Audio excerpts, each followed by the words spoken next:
Welcome back to the channel, my friends. Warhammer Man Studios. I'm Warhammer Man, and today we're taking a look at Pariah Nexus Mission Pack. This video is sponsored by CMO Games. More on that later.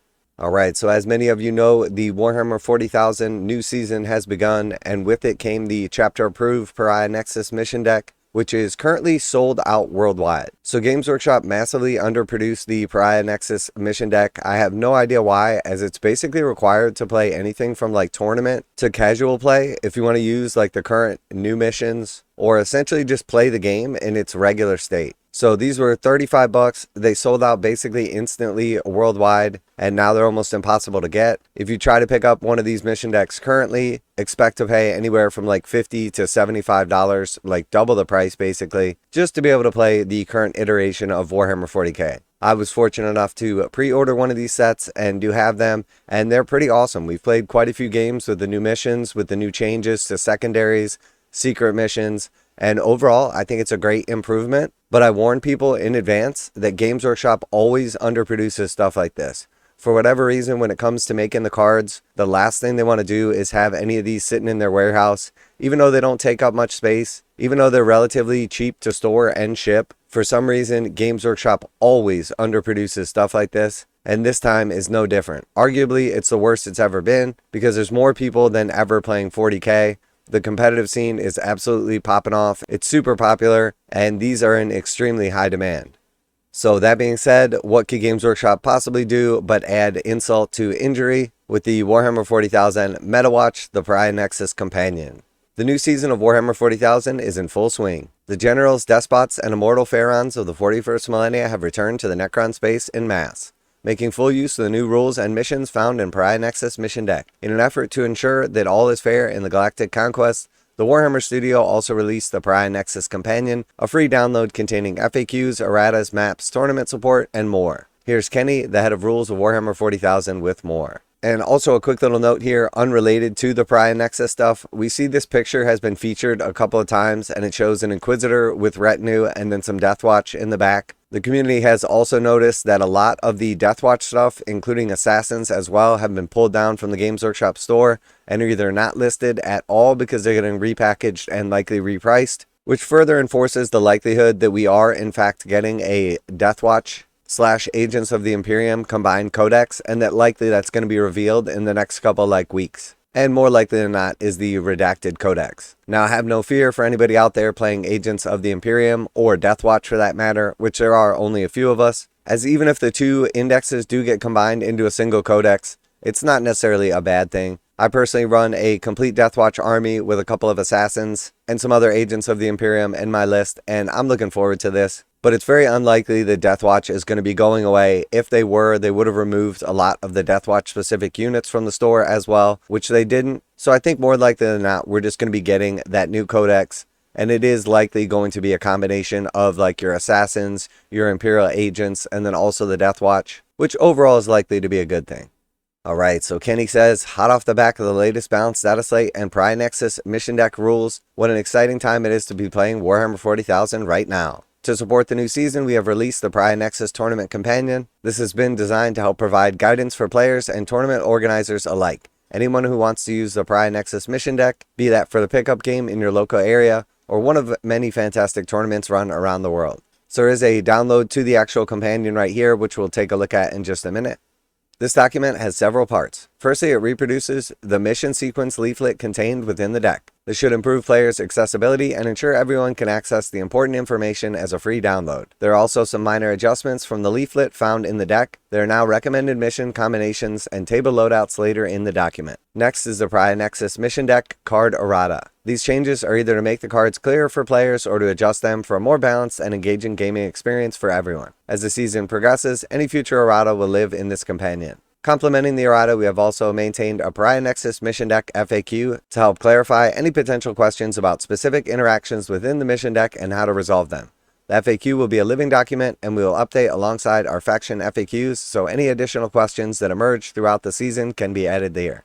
The Pariah Nexus mission deck has an amazing number of possible mission combinations, with 6 deployment types, 10 mission rules, and 9 primary missions. In pickup games, players are free to randomly determine the mission or select a combination to play. However, we have created a mission pool of pre-generated combinations which we feel provide an engaging experience. With 20 to choose from, players and tournament organizers can mix and match to offer a wide variety or focus on combinations they prefer. To support this mission pool, we have created 8 bespoke terrain layouts. These have measurements and provide suggested footprints for area terrain features, as well as recommended heights for each piece and orientation for walls. These are all guidelines. Feel free to adjust them to suit your own terrain collections. Our selections should provide a balanced tournament experience, ensuring there's enough obscuring terrain to hide behind, but allowing movement for the most impressive models. We use these layouts for balance and internal testing within the Warhammer studio, and we feel they reflect how the battlefield should look for balanced play in the current edition of Warhammer 40,000.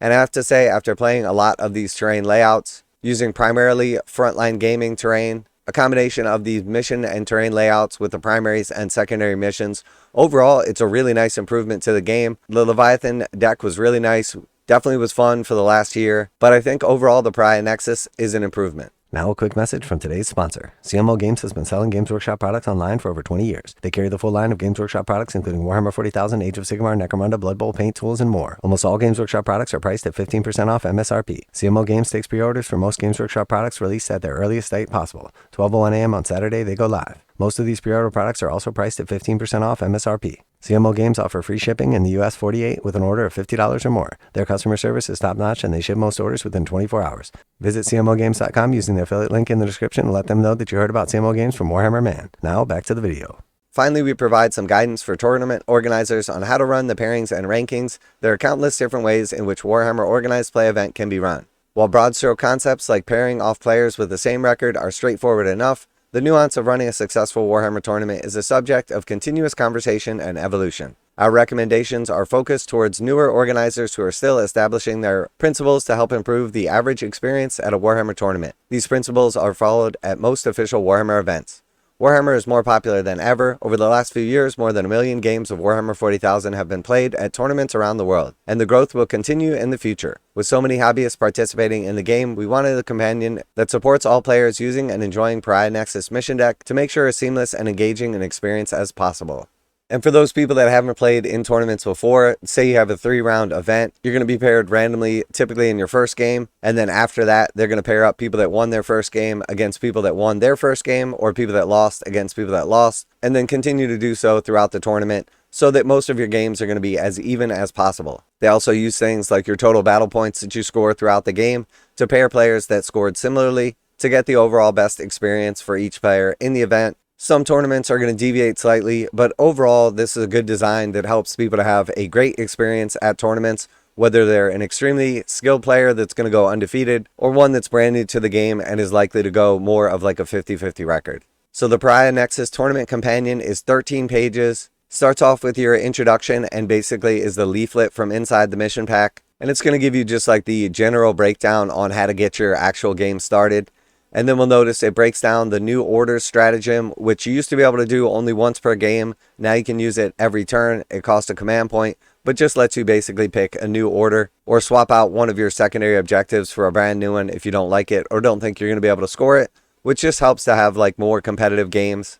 And then moving on from there, we get into page 3. This is going to help you with your scoring. Note that you do have a cap of 50 points on primary and secret missions, 40 points on secondary, and then 10 points for your paint score. It specifically explains how secret missions work and then also actions as well. And then moving on from there, after the pamphlet is done, there's basically like the actual card errata. So it is worth note that even though the Pariah Nexus mission deck is brand new and just came out, of course there are some mistakes on it. So first is recover assets. You're going to remove this as one of your fixed secondary mission options. Assassination has a change in red here that specifies that when you kill character models, not character units, you get points for this.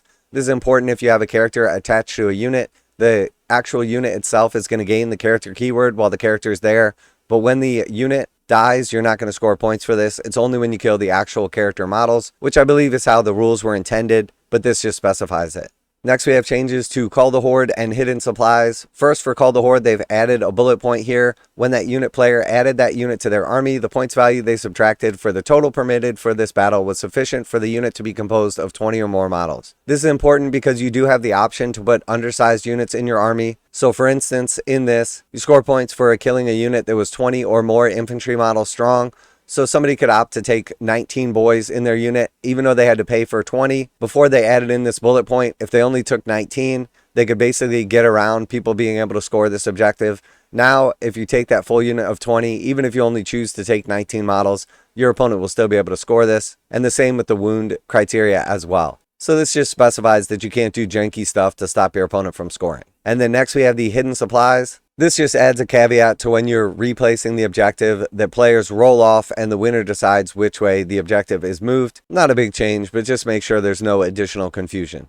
And then we also have Scorched Earth. They just added in a little red spot here that says each time a player burns an objective marker, that player scores 5 victory points. Before it said each time a unit burned the objective marker, but in all reality, the player is using the unit to burn that objective. So again, just kind of fixing any confusion that might arise. And then we also have the Pariah Nexus mission deck FAQs, basically just some question and answer to help clarify any confusion on some of the cards here.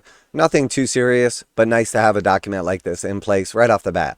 There's also a note in here about pivot values. Models that are not on a round base, excluding aircraft, have a pivot value of 2 unless otherwise stated.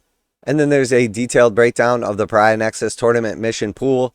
So this is basically just some preset missions and then terrain layouts to go along with those. This is more for like tournament organizers. Gives you a nice combination of primary missions, mission rules, and then deployment, as well as terrain layouts that correspond with them. That's going to give you a fun and balanced game. And we've played quite a few of these so far, and honestly, I think they've done a really good job with this. It goes on to basically just show the actual terrain layouts, break down like how the actual terrain works, and the best way that you can do this is by either using your existing terrain and trying to correspond as good as possible. Also gives you like direct measurements as to where everything should be placed. Or if you're using something like the Frontline Gaming terrain setups, it's perfect because this is exactly what's included and corresponds with Games Workshop's terrain layouts. So very cool document right here, breaks everything down, makes it easier for new tournament organizers to get everything set up, to have some basic setups for like the actual terrain, for the missions, and overall just have like balanced and fun games for the people playing. It also breaks down like the pairings and rankings, helping to make sure that again you have like your winning players matched up against other winning players with similar scores and records so that everybody has the overall best experience.